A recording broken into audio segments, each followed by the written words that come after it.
Welcome to 7 news Telugu. వరద కష్టకాలంలో బాధితులకు అండగా నిలిచిన ప్రతి ఒక్కరికి చేతులెత్తి నమస్కరిస్తున్నానన్నారు గుడివాడ ఎమ్మెల్యే వెనుగండ్ల రాము. వరద బాధితుల సహాయార్థం సీఎం రిలీఫ్ ఫండ్ కు చెక్కులు అందజేసిన దాతలు. ప్రకృతి విపత్తుతో వచ్చిన వరదల కారణంగా కష్టాల్లో ఉన్న బాధితులకు అండగా నిలిచి చేయూతనందించిన దాతలు మరియు స్వచ్ఛంద సంస్థలకు చేతులెత్తి నమస్కరిస్తూ ధన్యవాదాలు తెలియజేస్తున్నానని గుడివాడ ఎమ్మెల్యే వెనుగండ్ల రాము అన్నారు. వరద బాధితుల సహాయార్థం మాంటిస్సోరీ మహిళా సంఘం ₹1,00,000, అన్నయ్య నరసింహరావు పుష్ప లీలావతి దంపతులు ₹1,00,000, యలమంచిలి నాగేశ్వరరావు దంపతులు ₹50,000 చొప్పున సీఎం రిలీఫ్ ఫండ్ చెక్కులను సోమవారం ఉదయం రాజేంద్రనగర్లోని ఆయన స్వగృహంలో ఎమ్మెల్యే వెనుగండ్ల రాముకు అందజేశారు. ఎన్డీఏ కూటమి ప్రభుత్వంలో ప్రజల్లో కూడా ఎంతో చైతన్యం వచ్చిందని ఎమ్మెల్యే రాము అన్నారు.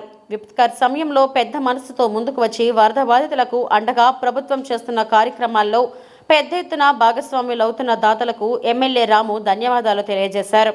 కార్యక్రమంలో మాంటిస్సోరీ మహిళా సంఘం అధ్యక్షురాలు వల్లూరుపల్లి లక్ష్మి, ఉపాధ్యక్షురాలు రాజలక్ష్మి జాస్తి, కార్యదర్శి వల్లూరుపల్లి శారద, కోశాధికారి ఝాన్సీ లక్ష్మి, సంయుక్త కార్యదర్శి దండముడి జయలక్ష్మి, కాజా సంధ్య తదితరులు పాల్గొన్నారు.